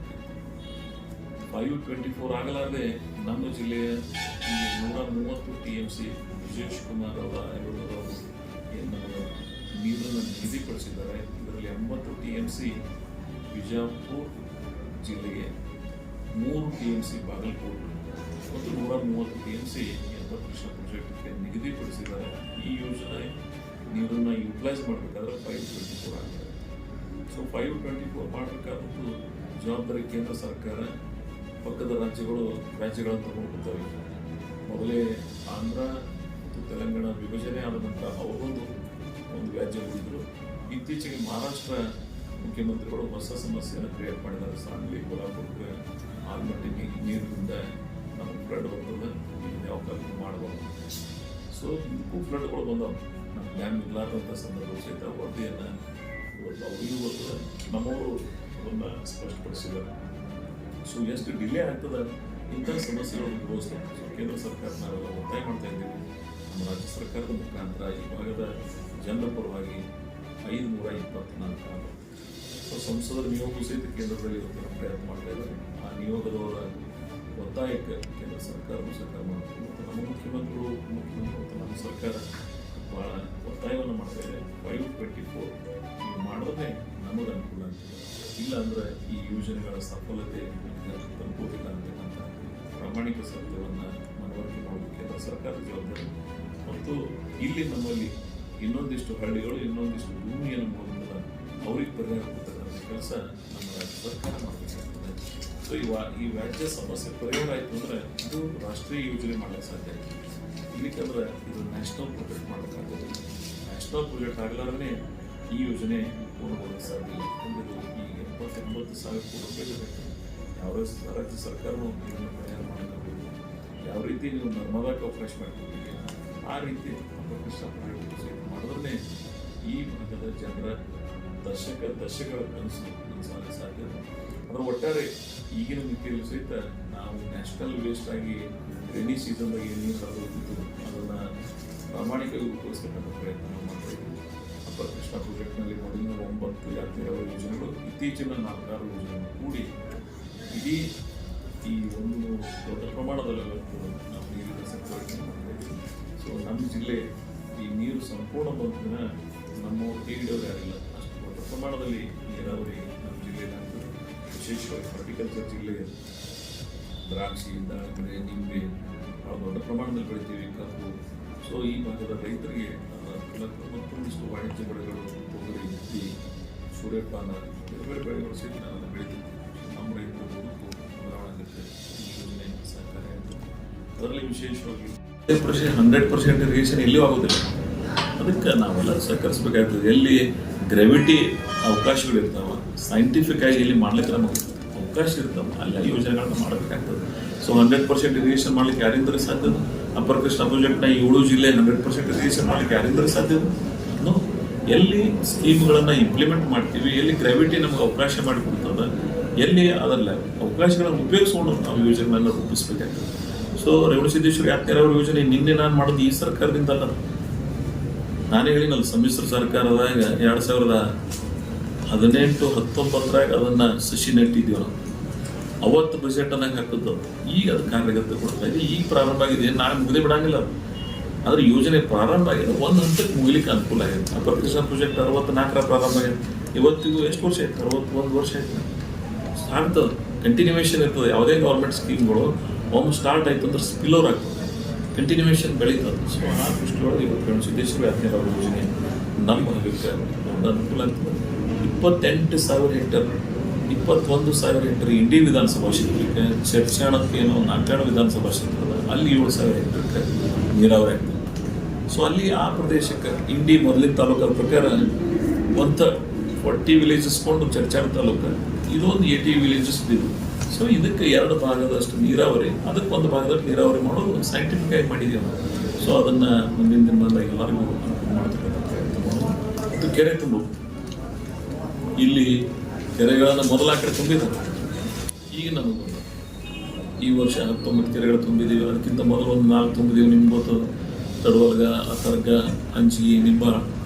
ಈಗ ಮತ್ತು ಮೊನ್ನೆ ಒಂದು 19 ಕೆರೆ ತುಂಬಿದ್ದೀವಿ. ಈ 19 ಕೆರೆಗಳು, ಆ 4 ಕೆರೆಗಳು ಕೂಡಿ 23 ಹೇಳ್ತೀನಿ. ಯೋಜನೆಗಳು ಯಾವ ರೀತಿ ಮಾಡಿದ್ದೇವೆ ಅಂದರೆ 2015-16 3 ಟ್ಯಾಂಕ್ ಫಿಲ್ಲಿಂಗ್ ಯೋಜನೆ ಮಾಡಿದ್ದೇವೆ ನಾವು. ಒಂದು ಬುಯ್ಯಾರದಿಂದ, ಒಂದು ಅಣಚಿ ಪ್ಯಾಕೇಜ್, ಒಂದು ಸಂಕ್. ಆದರೆ ಅವಾಗ ಅವೈಜ್ಞಾನಿಕವಾಗಿ ಆಗಿತ್ತು. ಯಾಕಂದ್ರೆ ಭೀಮಾ ನದಿ ಆಲ್ವೇಸ್ ಡೆಫಿಸಿಟ್ ರಿವರ್. ನಮಗೇನು 15 TMC ನೀರು ಸಿಗಬೇಕಾಗಿತ್ತು 1998ರಿಂದ ನಮ್ಗೆ ಆ ಪ್ರಮಾಣದ ನದಿ ನೀರು ಹರಿದಿಲ್ಲ. ಆ ಸಂದರ್ಭದಾಗ ಅದನ್ನು ನಾವು ಸರ್ಕಾರದ ಮೇಲೆ ಒತ್ತಾಯ ಮಾಡ್ತಕ್ಕಂಥ ಪ್ರಯತ್ನ ಮಾಡಿದ್ವಿ. ಸೊ ಅದಕ್ಕೆ ಅಲ್ಲಿದನ್ನು 232 ಡೇಸ್ ನೀರು ಹರಿತಂತೆ ಏನೋ ಅವೈಜ್ಞಾನಿಕ ವರದಿ ಇತ್ತು. ಮತ್ತು ಆ ಪೈಪಿಂದ ಏನು ಡಯಾ ಭಾಳ ಸಣ್ಣ ಸೈಜ್ ಇತ್ತು. 17 ಕೆರೆಗಳು ತುಂಬೋದು ಆಗಲಿಲ್ಲ ನಮ್ಮ ಕೈಲಿ. ಆಯಿತು ಸ್ವಲ್ಪ, ಅದೆಲ್ಲ ಕೆರೆಗಳಿಗೆ ಆಗಲಿಲ್ಲ. ಅದಕ್ಕೆ ಮತ್ತೊಂದು ಯೋಜನೆಯನ್ನು ಮಾಡಿ ರೆಕ್ಟಿಫೈ ಮಾಡಿದ್ವಿ. ಸೊ ಯಾವುದೂ ಉಳಿಬಾರ್ದು ಅಂತೇಳಿ. ಸೊ ಅದಕ್ಕಾಗಿ ಈ ಎಲ್ಲ ಕೆರೆಗಳನ್ನು ತುಂಬೋದ್ರ ಮುಖಾಂತರ ರೈತರದು ನಾನು ಈ ಕಾರ್ಯಕ್ರಮ ಮೊನ್ನೆ ಮುಖ್ಯಮಂತ್ರಿಗಳು ಏನು 14ನೇ ತಾರೀಕಿಗೆ ಕಾರ್ಯಕ್ರಮ ಮಾಡಿದೆ, ಜುಲೈ 14ಕ್ಕೆ. ಅದಕ್ಕಿಂತ ಮೊದಲು ಎಲ್ಲ ಕೆರೆಗಳನ್ನು ನನ್ನ ಕ್ಷೇತ್ರದ ಪ್ರತಿಯೊಂದು ಗ್ರಾಮಕ್ಕೆ ಹೋಗಿದ್ದೆ ನಾನು. ಅಲ್ಲಿ ಅವರ ಸಂತೋಷಕ್ಕೆ ಮಿತಿ ಇರಲಿಲ್ಲ. ಹೆಂಗಿತ್ತು ಅಂದರೆ ಅವರಿಗೆ ಒಂದು ರೀತಿಯಿಂದ ನಮ್ಮ ಬದುಕಿಗೆ ಬದಲಾವಣೆ ಆಗ್ತಕ್ಕಂಥ ಯೋಜನೆ ಇದಾಗಿದೆ ಅಂತ. ಆ ಕೆರೆಗಳ ನೀರನ್ನು ನೋಡಿ, ಆ ಗಂಗೆ ಪೂಜೆಯ ಸಂದರ್ಭದಲ್ಲಿ ಎಲ್ಲರೂ ಪಾಲ್ಗೊಂಡಿದ್ದರು. ಭಾಳ ಸಂತೋಷದಿಂದ ನಾವೆಲ್ಲ ಕಾರ್ಯಕ್ರಮದಲ್ಲಿ ನೀವೇ ನೋಡಿರ್ಬೋದು. ಬಹುತೇಕ ಇಂಡಿ ಇತಿಹಾಸದಾಗ ಆ ಕಾರ್ಯಕ್ರಮಕ್ಕೆ ಅಷ್ಟು ಜನ ಬರಂಗಿಲ್ಲ, ಅಷ್ಟು ಪ್ರಮಾಣದ ಜನ ಹರಿಬೋದು. ಕಾರಣ ಏನು ಅಂದರೆ ಆ ಯೋಜನೆ ಸಫಲತೆ, ಆ ಯೋಜನೆ ಅವ್ರ ಬದುಕು ಬದಲಾವಣೆ ಮಾಡ್ತದೆ ಅಂತಕ್ಕಂಥ ವಿಶ್ವಾಸ ಅವರಲ್ಲಿ ಮೂಡೋದ್ರಿಂದ ಜನ ಆ ಪ್ರಮಾಣದಾಗ ಹರಿಬೋದು. ಗಾಡಿ ಮಾಡ್ಬೋದು, ವೇದಿಕೆ ಮಾಡ್ಬೋದು, ಊಟದ ವ್ಯವಸ್ಥೆ ಮಾಡ್ಬೋದು. ಬರೋರು ಮನಸ್ಸು ಬರಬೇಕಲ್ಲ, ಆ ಹೃದಯವಂತಿಕೆ, ಆ ಹೃದಯ ವೈಶಾಲ್ಯತೆ ಅದು ನಮ್ಮ ಜನರಲ್ಲಿ ಇರ್ತದೆ. ಯಾವ ಪ್ರದೇಶದೊಳಗೆ ಕುಡಿಯುವ ನೀರಿನ ಸಮಸ್ಯೆ ಅಂತ ನಾನು ಮೊದಲ MLA ಆದಾಗ ನೀವೇ ನೋಡಿರಿ, IB ಒಳಗೆ ಟಾಸ್ಕ್ ಫೋರ್ಸ್ ಸರ್ವೆ ಮಾಡ್ತಿದ್ದೇವೆ. ಪ್ರತಿ ಸೋಮವಾರ ಟ್ಯಾಂಕರ್ ಲಿಂಗರ್ ಹಾಕ್ತಿದ್ದೀವಿ. ಅಂದರೆ ಇದು ಬಗೆಹರಿತದಲ್ಲಪ್ಪ ತಿಳ್ಕೊತಿದ್ವಿ ನಾವು. ಅದು ಸುಮ್ಮನೆ ನೀವು ಒಂದು 10 ವರ್ಷದ ಹಿಂದಿಂದ ನೆನಪಿಸ್ಕೊಂಡು ಇವತ್ತು ನೆನಪಿಸ್ಕೊಂಡು ಯಾವ ಟ್ಯಾಂಕರ್ ನೀರು ಯಾವ ಊರಾಗ ಹಾಕಂಗಿಲ್ಲ ಇವತ್ತು, ಯಾವ ಗ್ರಾಮದಾಗೂ ಆ ಸಮಸ್ಯೆ ಇಲ್ಲ. ಅಂತ ತೀವ್ರ ಸಮಸ್ಯೆ ಇರ್ತಕ್ಕಂಥ ಪ್ರದೇಶದಾಗ ಕೆರೆಗಳದಾಗ ನೀರು ಹಾಕಿದೀವಿ, ಭೂಮಿ ನೀರು ತರಲಾಗ್ತೀವಿ, ನಿಸರ್ಗನೂ ನಮ್ಗೆ ಸಹಾಯ ಮಾಡತ್ತೀವಿ. ವರ್ಷ ಜೂನ್ದಾಗೂ ಖರೀಫ್ನಾಗ ಮಳೆ ಆಯ್ತು, ಈಗೂ ಈ ಕಳೆದ ಕೆಲವು ದಿನಗಳಿಂದ ದೊಡ್ಡ ಪ್ರಮಾಣದ ಮಳೆ ಆಯ್ತು. ಸೊ ನಿಸರ್ಗ ಸಹಾಯ ಮಾಡ್ತು, ಸರ್ಕಾರದ ಯೋಜನೆ ನಮ್ಮ ಭಾಗಕ್ಕೆ ಬಂದು ಅಂದ್ರೆ ಜನರ ಬದುಕು ಬದಲಾವಣೆ ಆಗಕ್ಕೆ ಸಾಧ್ಯ ಆಗ್ತದೆ ಅನ್ನೋದೇ ಈ ದಿನಗಳಲ್ಲಿ ನಾವು ಕಾಣ್ತಾ ಇದ್ದೀವಿ. ಸೊ ಅದು ಒಟ್ಟಾರೆ ಈ ಭಾಗದ ಜನರ ಬದುಕು ಬದಲಾವಣೆ ಆಗ್ತಾ ಇದೆ. ಅವರು ಜೀವನ ಉತ್ಕೃಷ್ಟ ಮಟ್ಟಕ್ಕೆ ಇರೋದ್ರು ಅಂದ್ರೆ ಆರ್ಥಿಕ ಸಮೃದ್ಧಿ ಆದ್ರೆ ಜನರ ಬದುಕು ಬದಲಾವಣೆ ಆಗೇ ಆಗ್ತದೆ. ನಮ್ಮ ಮಕ್ಕಳಿಗೆ ಒಳ್ಳೆ ವಿದ್ಯಾಭ್ಯಾಸ ಕೊಡ್ತಾರೆ, ಬದುಕಿನ ಸ್ವರೂಪ ಬದಲಾವಣೆ ಆಗ್ತದೆ. ಸೊ ಈ ಎಲ್ಲ ಯೋಜನೆಗಳು ನಾನು ಆಗಲೇ ಏನು ಹೇಳಿದಲ್ಲ, ಕರ್ನಾಟಕದ ಪರ್ ಕ್ಯಾಪಿಟಲ್ ಎಕಾನಾಮಿಕಲಿ ಬದಲಾವಣೆ ಆಗಿದೆ ಅಂತೇಳಿ. ಸೊ ನಮ್ಮ ಇನ್ನು ಮುಂದೆ 10 ವರ್ಷ ನಿಮಗೆ ನೆನ್ಪಿಡ್ತೀನಿ, 2035 ನೋಡಿ ನೀವು ಈ ಭಾಗದ ಜನರ ಆರ್ಥಿಕ ಸ್ಥಿತಿ ಹೆಂಗಿರ್ತದೆ ಅನ್ನೋದನ್ನು. ಸೊ ಭಾಳ ಬದಲಾವಣೆ ಆಗ್ತದೆ. ಸೊ ಆ ದೊಡ್ಡೊಳಗೆ ಸಾಕ್ತಾ ಇದ್ದೀವಿ. ಭೀಮಾಶಂಕರ್ ಕೋಆಪರೇಟಿವ್ ಶುಗರ್ ಫ್ಯಾಕ್ಟ್ರಿ ಆಗಿ ನಗರಸಭೆ, ನಮ್ಮ ಭಾಗಕ್ಕೆ ನಗರಸಭೆ ಆ್ಯಕ್ಚುಲಿ ನಿಮ್ಗೆ ಹೇಳ್ತೀವಿ ಇದ್ರಾಗ ಕೂತಿರ್ಲಿಲ್ಲ. ಆದರೂ ಸಹಿತ ಎಲ್ಲರ ಸಹಕಾರದಿಂದ ಏನೋ ಒಂದು ಪ್ಲ್ಯಾನ್ ಮಾಡಿ ಇವತ್ತು ನಗರಸಭೆ ಮಾಡಿದ್ವಿ. ಇಂಡಿ ನಗರ ಜನರ ಆಶೆ ಇತ್ತು. ನಾನು ಮಾತು ಕೊಟ್ಟಿದ್ದೆ, ನಿಮ್ಗೆ ಯಾವುದೇ ಪರಿಸ್ಥಿತಿ ಒಂದು ಇಂಡಿ ನಗರಸಭೆ ನಾನು ಮಾತು ಕೊಟ್ಟಿದ್ದೆ ಅಂತ. ನಾನು ಏನೇನು ಮಾತು ಕೊಟ್ಟಿದ್ದು ನಾನು ಭೀಮಾಶಂಕರ್ ಸಕ್ಕರೆ ಕಾರ್ಖಾನೆ ಇರ್ಬೋದು, ನೀರಾವರಿ ಯೋಜನೆಗಳಿರ್ಬೋದು, ಕೆರೆ ತುಂಬತಕ್ಕಂಥ ಯೋಜನೆ ಇರ್ಬೋದು, ಇಂಡಿ ನಗರದ ಅಭಿವೃದ್ಧಿ ಆಗಿರ್ಬೋದು, 24/7 ಇಂಡಿ ನಗರ ಕುಡಿಯೋ ನೀರಿನ ಎಂದೂ ಪರಿಹಾರ ಅಲ್ಲಾರ್ದಂಥ ಸಮಸ್ಯೆ ಪರಿಹಾರ ಮಾಡಿದ್ದಾರೆ. ಇವತ್ತು ಇಂಡಿಯಾನ ಹೆಚ್ಚಿಗೆ ಯಾಕೆ ಕಾಳಜಿ ಮಾಡ್ತಾರೆ ಅಂದ್ರೆ ಬಿಕಾಸ್ ಆಫ್ ದಟ್ ಸ್ಕೀಮ್. ಆ ಕುಡಿಯೋ ನೀರಿನ ಸಮಸ್ಯೆ ಪರಿಹಾರ ಆಗ್ಯದಂತೆ. ಎದಿ ಮಟ್ಟ ಕೊಂತಿನ ಮಟ್ಟ ದಾರಿ ಇರ್ತಿತ್ತು ಎಲ್ಲರ ಮನೆ ಮುಂದೆ, ಎಲ್ಲರೂ ಕಾಣಿಸ್ತಾವ ನಿಮ್ಗೆ. ಸೊ 10 ವರ್ಷದ ಹಿಂದೆ ಏನಿತ್ತು, ಇವತ್ತು ಹಿಂದೆ ಏನದು ರಸ್ತೆಗಳ ಅಗಲೀಕರಣ ಮಾಡೋದಾಗಲಿ, ಸ್ಟ್ರೀಟ್ ಲೈಟ್ ಆಗಲಿ, ಟೋಟಲಿ ಮಿನಿ ವಿಧಾನಸೌಧ ಆಗಲಿ, ಕೃಷಿ ವಿಜ್ಞಾನ ಕೇಂದ್ರ ಆಗಲಿ, ನಿಂಬೆ ಅಭಿವೃದ್ಧಿ ಮಂಡಳಿ, JI ಟ್ಯಾಂಕ್ ಎಲ್ಲಿ ಹೋಗಿದ್ದೇವೆ ನಾವು. ಇವತ್ತು ಅಪೇಡದವ್ರನ್ನ ಕರೆಸಿ ವಿಶ್ವ ಮಾರುಕಟ್ಟೆಗೆ ಹೋಗ್ತಕ್ಕಂಥ ಪ್ರಯತ್ನ ಮಾಡ್ತೀವಿ. So these are the vision. ನಾಳೆ ನಾವೆಲ್ಲನೇ ಮಾಡ್ತೀವಿ ಅಂತ ಆ ದಾರಿಯಲ್ಲಿ ಸಾಗಲಿದ್ದೀವಿ, ಆ ವಿಚಾರಧಾರೆಯಿಂದ ನಾವು ಹೋಗ್ಲಿದ್ದೀವಿ. ಸೊ ನನಗೆ ಇಂಡಿ ವಿಧಾನಸಭಾ ಕ್ಷೇತ್ರದ ಅಭಿವೃದ್ಧಿ ನಾನು ಹೇಳಲ್ಲ, ಯಾರು ಈ ರಾಜ್ಯದ ಅತ್ಯಂತ ಅನುಭವಿ, ಅತಿ ಹೆಚ್ಚು ಬಜೆಟ್ಗಳನ್ನು ಮಂಡನೆ ಮಾಡಿರ್ತಕ್ಕಂಥ ಒಬ್ಬ ಮುಖ್ಯಮಂತ್ರಿಗಳಾಗಿರ್ತಕ್ಕಂಥ ಈಗಿನ ಸನ್ಮಾನ್ಯ ಸಿದ್ದರಾಮಯ್ಯನವರೇ ಮಾನ್ಯ ವೇದಿಕೆ ಮೇಲೆ ಹೇಳಿದ್ದಾರೆ, ಇಂಡಿ ಇನ್ನು ಹಿಂದುಳಿದ ತಾಲೂಕದಾಗ ಬರೋದಿಲ್ಲ, ಇನ್ನು ಮುಂದುವರೆದಾಗ ಬರ್ತದೆ. Because of all criteria. Educationally ನೀವು ನೋಡ್ಬೋದು ಇಂಡಿ ನಗರದ ಎಜುಕೇಷನ್ ಹ್ಯಾಂಗ್ ಹಬ್ಬ ಕ್ರಿಯೇಟ್ ಮಾಡಿದ್ವಿ. ಜಳಕಿಗೆ ನೋಡಿದ್ರೆ ಗೊತ್ತಾಗ್ತದೆ. ಅಳಗುಡಿಗೆ ಮತ್ತೆ ಸ್ಟಾರ್ಟ್ ಮಾಡಿದ್ವಿ ರೆಸಿಡೆನ್ಷಿಯಲ್ ಸ್ಕೂಲ್. ಏನು ಕಾರ್ಮಿಕರು, ಕಾರ್ಮಿಕ ವರ್ಗ, ಆ ವರ್ಗಕ್ಕೆ ನಾವು ಸಹಾಯ ಮಾಡಬೇಕಲ್ಲ. ಆ ಮಕ್ಕಳಿಗೆ ಒಂದು ರೆಸಿಡೆನ್ಷಿಯಲ್ ಸ್ಕೂಲ್ ಮಾಡಿದೀವಿ ಅಂದರೆ ಅವ್ರ ಬದುಕು ಬದಲಾವಣೆ ಆಗ್ತದೆ, ಆ ಮಕ್ಕಳ ಶೈಕ್ಷಣಿಕ ಅಭಿವೃದ್ಧಿ ಆಗ್ತದೆ. ಅಂಥವೆಲ್ಲವನ್ನ ಇವತ್ತು GTDC ಕಾಲೇಜ್ ಜಿಲ್ಲೆ ಒಳಗೆ ಆಗಬೇಕಾದದ್ದನ್ನು ಇಂಡಿ ನಗರಕ್ಕೆ ಇದ್ದೀವಿ ನಾವು. ಎರಡು ಈಗ ಒಂದು ಜಿಲ್ಲೆಗೆ ಒಂದು ಕೊಟ್ಟಿದ್ದಾರೆ ಕಾರ್ಮಿಕ ಶಾಲೆ ರೆಸಿಡೆನ್ಷಿಯಲ್ ಸ್ಕೂಲ್, GTDCನೂ ಒಂದೇ ಕೊಟ್ಟಿದ್ದಾರೆ ಎಲ್ಲ ಕಡೆ 31 ಜಿಲ್ಲೆ ಒಳಗೆ. ಸೊ ನಾವು ಅದನ್ನು ನಮ್ಮ ಸಂತೃಪ್ತಿ ಅದ. ನಾನು ಒಂದು ಮಾತನ್ನು ಹೇಳಿದೆ, ನನ್ನ ಸ್ವಂತ ಅಧಿಕಾರಕ್ಕಿಂತ ನನ್ನ ಕ್ಷೇತ್ರದ ಅಭಿವೃದ್ಧಿ ನನಗೆಲ್ಲಕ್ಕಿಂತ ಮುಖ್ಯ. ಅದನ್ನು ನಾನು ಹೇಳಿಲ್ಲ, ಅದು ನೀವೇ ಕೇಳಿರಿ, ಯಾರ ಬೈಲಿ ಕೇಳ್ತೀನಿ. ಸೊ ನನ್ನ ಕಮಿಟ್ಮೆಂಟ್ ಅದ. ಈ ಭಾಗದ ಜನ ನನಗೆ 34 ವರ್ಷ ಚುನಾವಣೆ ಒಳಗೆ ನನಗೇನು ಆಶೀರ್ವಾದ ಮಾಡಿದ್ರು, ಅವರ ಋಣ ಏನು ನನ್ನ ಮೇಲೆ ಋಣಭಾರ ಇತ್ತು ಅದನ್ನು ಕಡಿಮೆ ಮಾಡತಕ್ಕಂಥ ಪ್ರಯತ್ನ ಮಾಡಿ ನನ್ನ ರಾಜಕೀಯ ಅನುಭವವನ್ನು ಅದು ಮತ್ತು ಪ್ರಾಮಾಣಿಕವಾಗಿ ಬೇರೆ ತಾಲೂಕು ನೋಡ್ಬೋದು. ಇಲ್ಲಿ ಟ್ರಾನ್ಸ್ಪರೆನ್ಸಿ ಹೆಂಗದ ಅನ್ನೋದನ್ನು ನೀವು ಚೆಕ್ ಮಾಡ್ಕೊಂಬರ್ರಿ. ಬೇರೆ ಕಡೆ ಟ್ರಾನ್ಸ್ಫರ್ಸ್ ನಡೆದಾಗ ಅಧಿಕಾರಿಗಳ ಟ್ರಾನ್ಸ್ಫರ್ಸ್ದಾಗ ಏನೇನು ನಡೀತದೆ, ಇಂಡಿ ಒಳಗೆ ಏನು ನಡೀತದೆ, check it all those things. ನಾನಿವತ್ತು ಭಾಳ ಧೈರ್ಯದಿಂದ ಹೇಳ್ತೀನಿ, ಇಲ್ಲಿ ಫ್ರೀ, ಇಲ್ಲಿ ಯಾವುದೂ ಎದಕ್ಕೂ ಏನೂ ಇಲ್ಲ. ಜನರ ಕೆಲಸ ನೀವು ಮಾಡಿರಿ ಅಂತ ಹೇಳಿ ನಾವು ಎಲ್ಲ ಇಲ್ಲಿ ಅವಕಾಶ ಮಾಡಿಕೊಟ್ಟಿರ್ತೀವಿ. ಸೊ ಇಂಥ ಒಂದು ಯಾವ ತಾಲೂಕಿಗೆ ಸೊ ಇಂಥ ಎಲ್ಲ ವಿಧಾನಗಳನ್ನು ಈ ಭಾಗದಲ್ಲಿ ಇಲ್ಲಿ ಒಂದು ಹೆಲಿಪ್ಯಾಡ್ ಆಗಲಿ, ಟೋಟಲಿ ಇಂಡಿ ಮೊದಲೇನಿತ್ತು ಇವತ್ತೇನದು ನಾನು ಹೇಳಬೇಕಾಗಿಲ್ಲ, ನಿಮ್ಗೆ ಕಣ್ಣಿಗೆ ಕಾಣಿಸ್ತಾರೆ. ಸೊ ಆ ಬದಲಾವಣೆ ನಾವು ಮಾಡಿದ್ದೀವಿ. ನಾನು ಮಾಡೀನಿ ಅಂತ ಹೇಳಂಗಿಲ್ಲ, ಕಾಲ ಬಂತು. ಮೋಸ್ಟ್ ವೇಟಿಂಗ್ ಹೆಂಗೆ ನೀರಾವರಿ ಯೋಜನೆಗಳಿದ್ರೆ ಕಾಲ ಬಂದು ನಾನು ಅದನ್ನು ಪ್ರಾಮಾಣಿಕವಾಗಿ ಸದುಪಯೋಗ ಪಡಿಸ್ಕೊಂಡಿದ್ದೆ. ಸರ್ಕಾರಗಳು ನನಗೆ ಅವಕಾಶ ಕೊಟ್ಟಿವೆ. ನಮ್ಮ ಧ್ವನಿಗೆ ಸರ್ಕಾರದಲ್ಲಿ ಒಂದು ವೇಟ್ ಇರೋದ್ರಿಂದ ನೀವೇ ನೋಡ್ಬೋದು, ಮುಖ್ಯಮಂತ್ರಿಗಳು, ಉಪಮುಖ್ಯಮಂತ್ರಿಗಳು, ಅಷ್ಟು ಮಂದಿ ಕ್ಯಾಬಿನೆಟ್, 1/3 ಕ್ಯಾಬಿನೆಟ್ ಇತ್ತು ಅವತ್ತು ವೇದಿಕೆ ಮೇಲೆ.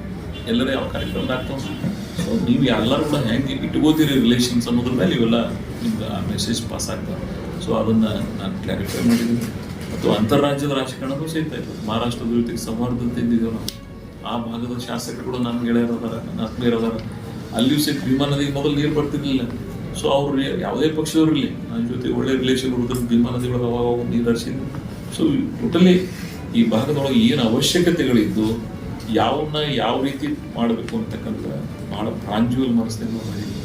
ಸೊ ಇಲ್ಲಿ ಸಾಮಾಜಿಕ ನ್ಯಾಯನೂ ಕಾಪಾಡಿನ ಅಧಿಕಾರಿಗಳು ತಂದರೂ ಸಹಿತ ಸೋಷಿಯಲ್ ಇಂಜಿನಿಯರಿಂಗ್ ಮಾಡ್ತೀನಿ. ನನ್ನ ರಾಜಕೀಯ ಅಧಿಕಾರ ಕೊಡುವಾದಾಗೂ ಸೋಷಿಯಲ್ ಇಂಜಿನಿಯರಿಂಗ್ ಮಾಡ್ತೀನಿ. It is my commitment. ಅದು ಯಾರೋ ನೋಡಿ ಕಲ್ತಿಲ್ಲ, ನನ್ನ ಜೀವನದ ಭಾಗ ಅದ. ಅದನ್ನು ಯಾರ್ಯಾರಿಗೆ ತಾಲೂಕ್ ಪಂಚಾಯತ್, ಜಿಲ್ಲಾ ಪಂಚಾಯತ್, ಮುನ್ಸಿಪಾಲಿಟಿ, APMC ಎಲ್ಲೆಲ್ಲಿ ಅವಕಾಶ ಅದ ನಾಮಿನೇಷನ್ಸ್ ಎಲ್ಲ ಕೊಡ್ತಕ್ಕಂಥ ಪ್ರಯತ್ನ ಮಾಡಿ.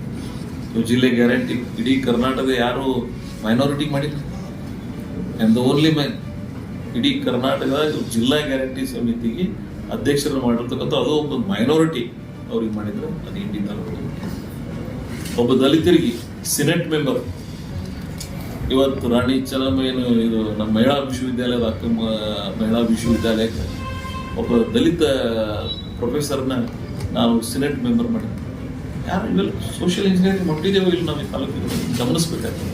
ಸೊ ಆ ಪ್ರಯತ್ನ ನಾವು ಮಾಡಿದ್ವಿ. ಮುಂದಿನ ದಿನಮಾನದಾಗ ಇವತ್ತು ಇನ್ನೂ ಅನೇಕ ಯುಗ ಪುರುಷರ ಸರ್ಕಲ್ಗಳದಾವ. 4-5 ಬಾಬಾ ಸಾಹೇಬ್ ಅಂಬೇಡ್ಕರ್ನಾಗಲಿ, ರಾಣಿ ಚೆನ್ನಮ್ಮವ್ರದಾಗಲಿ, ಸಂಗೊಳ್ಳಿ ರಾಯಣ್ಣವ್ರದಾಗಲಿ, ಸೇವಾಲಾಲ್ರಾಗಲಿ ಅವು ಸಹಿತ ಮುಂದಿನ ಪ್ರಯತ್ನ ಮಾಡಿದ್ವಿ.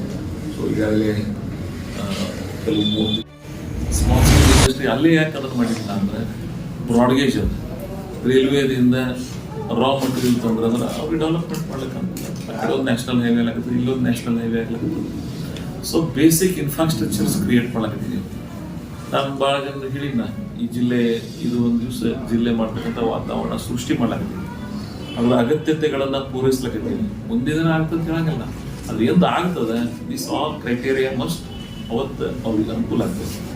ಇದು ಮಾಡ್ಲಿಕ್ಕೆ ಅನುಕೂಲ ಆ ವಾತಾವರಣ ಸೃಷ್ಟಿ ಅಂತ ನಾನು ಮಾಡಿ ಜಿಲ್ಲೆಗೆ ಏನು ಸಿಗಬೇಕಾಯ್ತಲ್ಲ ಈಗ ಜಿಲ್ಲೆಗೆ ಇರಲಾರ್ದಂತ ಕೊಟ್ಟಿನ GTDC ಜಿಲ್ಲೆಗೆ ಬರಬೇಕಾದದ್ದನ್ನ ಇಂಡಿಗೆ ತಂದು ಕೊಟ್ಟಿನಿ. ನಿಂಬೆನಾಡಿಗೆ ಇಂಡಿ ಭಾಗಕ್ಕೆ ಇದು ಯಾವುದಕ್ಕೆ ಒಂದು ಕೆಟ್ಟ ಹೆಸರಿತ್ತು ಇಲ್ಲಿ ಭೀಮಾ ತೀರತೆ ಅಂತ ಕರೀತಿದ್ರು, ಅದನ್ನು ನಶಿಸಿ ಹೋಗಬೇಕು ಅಂತೇಳಿ ನಾನು ಇದನ್ನು ನಿಂಬೆನಾಡ್ಲಿಕ್ಕೆ ವಾತಾವರಣ ಸೃಷ್ಟಿ ಮಾಡಿದ್ದೇವೆ. ನಮ್ಮ ಇಡೀ ಬದಲಾವಣೆ ನಾವು ಕಾಣ್ತಾ ಇದ್ದೀವಿ. ಸೊ ಡೆವಲಪ್ಮೆಂಟ್ ಮುಖಾಂತರ ಒಂದು ಭಾಗ ಹೆಂಗೆ ಗಮನಿಸ್ತದೆ ಮತ್ತು ಗುರುತಿಸ್ತದೆ ಮತ್ತು ಹೆಂಗೆ ಕೇಂದ್ರೀಕೃತ ಆಗ್ತದೆ ಅನ್ನೋದನ್ನು ನೋಡಿ ಕಲಿಯಬೇಕು. ಇತ್ತೀಚಿನ ಈ ಭಾಗದ ರಾಜಕಾರಣವನ್ನು ಆ ಎಲ್ಲ ವಿಧದ ಅನುಕೂಲತೆಗಳಾಗ್ತದೆ. ಡೆವಲಪ್ಮೆಂಟ್ ಫಂಡ್ ಹೆಚ್ಚಿಗೆ ಫಸ್ಟ್, ಎರಡನೇದು ಮೆಂಬರ್ಸ್ ಹೆಚ್ಚಿಗೆ ಆಗ್ತದೆ, ಆಮೇಲೆ ನಗರದ ಸ್ಟೇಟಸ್ ಬೆಳವಣಿಗೆ ಆಗ್ತದೆ. ಒಂದು ಸ್ಟೇಟಸ್ ಅಂದರೆ ಅದಕ್ಕೆ 10 ಅರ್ಹತೆಗಳು ಉಳ್ತಾವೆ. ಸೊ ಆ ಸ್ಟೇಟಸ್ ಈ ನಗರಕ್ಕೆ ಬರ್ತದೆ. ಎಷ್ಟು ನಗರಸಭೆ ಅದಾವ ಕರ್ನಾಟಕದಾಗ ಬಂದಾಗ ನಿಮ್ಮನ್ನು ಗುರುತಿಸ್ತಾರೆ. ಯಾವ ಜಿಲ್ಲೆಗಳಾಗ್ಯಾವ ನಗರಗಳಾಗಲಾರ್ದೇ ಜಿಲ್ಲೆಗಳಾಗಿಲ್ಲ. ಸೊ ಅಂಥ ವಾತಾವರಣ ಇಲ್ಲಿ ಸೃಷ್ಟಿಯಾಗಲಿರ್ತದೆ. ಈ ನಗರದ ಭವಿಷ್ಯ ಏನು 1973 ಪಟ್ಟಣ ಪಂಚಾಯಿತಿಯಿಂದ ಪುರಸಭೆ ಆಯಿತು. ಇವತ್ತು 73ರಿಂದ 25 ಅಂದರೆ ಎಷ್ಟು ವರ್ಷ ಆಗ್ತದೆ? 52 ವರ್ಷಗಳ ನಂತರ ಪುರಸಭೆಯನ್ನು ಇವತ್ತು ನಗರಸಭೆಯನ್ನಾಗಿ ಮಾಡ್ತಾ ಇದ್ದೀವಿ after 52 years. So these are our commitment. ಯಾರಿಗೆ ಇತಿಹಾಸ ಗೊತ್ತಿಲ್ಲ ಅವ್ರು ಇತಿಹಾಸ ನಿರ್ಮಾಣ ಮಾಡಕ್ಕೆ ಹೋಗೋದಿಲ್ಲ. ನಾನು ಯಾವಾಗೂ ನೋಡಿ ಹೇಳಂಗಿಲ್ಲ. ಐ ನೋ ವಾಟ್ ನಾನು ಏನು ಮಾಡಬೇಕು ಅನ್ನೋಂಥ ಪರಿಜ್ಞಾನ ಮತ್ತು ಡೆವಲಪ್ಮೆಂಟ್ದಾಗ ನಾವು ಆ ಮೋಟಿವೇಶನ್ ಬೆಳೆದಿದ್ದೀವಿ. ಇಲ್ಲೊಂದು NTFEMNA ಅಂತೇಳಿ ನಿಮ್ಗೆ ಹೇಳ್ತೀನಿ. ಬ್ರಿಟಿಷರ್ ಕಾಲದೊಳಗೆ ಪ್ರಾರಂಭ ಆಗೋದು NTFEMNA. ಅದ್ರದ್ದು ಮಾಹಿತಿ ಹೇಳ್ತೀನಿ. ನಿವಾರಣೆ ಮಾಡಬೇಕಂತ ಚಿಂತನೆಗಳು ನಡೆದಿತ್ತು ಅನ್ನೋದನ್ನ ವಿಲ್ಸನ್ ಆಂಟಿ ಕ್ಷಮ ಸಂಸ್ಥೆ ಅಂತ ಮಾಡಿದ್ರು 1927. ಆಗಿನ ಮುಂಬೈ ಪ್ರೆಸಿಡೆನ್ಸಿ ಗವರ್ನರ್ ಇದ್ರು. ಸುಮ್ಮನೆ ನಿಮ್ಗೆ ಇತಿಹಾಸ ಇರಲಿ. ಸರ್ ಜಾನ್ ಥಾಮಸ್ ವಿಲ್ಸನ್ ಅವರ ಹೆಸರಿನಲ್ಲಿ ಇಡಲಾಗಿತ್ತು. ಬ್ರಿಟಿಷರ ಆಳ್ವಿಕೆಯಲ್ಲೇ ಇದು ಬರಗಾಲ ಮತ್ತು ನೀರಿನ ಕೊರತೆಯನ್ನು ಎದುರಿಸಿತ್ತು ಅನ್ನೋದನ್ನ ಅವಾಗೆ ಆ ಸಂಸ್ಥೆ ಮುಖಾಂತರ ಬ್ರಿಟಿಷ್ ಅಡ್ಮಿನಿಸ್ಟ್ರೇಷನ್ ಗಮನಕ್ಕೆ ತಂದಿತ್ತು. ಸೊ ಅದನ್ನು ಆ ಸಂಸ್ಥೆ ಬರವನ್ನು ನಿಭಾಯಿಸಲು, ನೀರಿನ ಮಟ್ಟವನ್ನು ಸುಧಾರಿಸಲು ಮತ್ತು ಮಣ್ಣಿನ ಗುಣಮಟ್ಟವನ್ನು ಹೆಚ್ಚಿಸಲು ಮತ್ತು ಮಳೆಯ ನೀರನ್ನು ಸಂಗ್ರಹಿಸಲು ಟ್ಯಾಂಕರ್ಗಳನ್ನು ನಿರ್ಮಿಸುವ ಕ್ರಮ ಆ ಚಿಂತನೆಗಳೇ ಆ ದಿನದಲ್ಲಿ ನಡೆದಿತ್ತು. ಸೊ ಇಂಡಿ ತಾಲೂಕು ಬರಗಾಲ ಎದುರಿಸಿರುವ ಆ ಸಂದರ್ಭದಲ್ಲಿ 3/2/1931 ಮರು ನಾಮಕರಣ ಹೊಂದಿ ಪ್ರಾಯೋಗಿಕ ಕೃಷಿ ಶಾಲೆಯನ್ನು ಪ್ರಾರಂಭಿಸಲಾಗಿತ್ತು.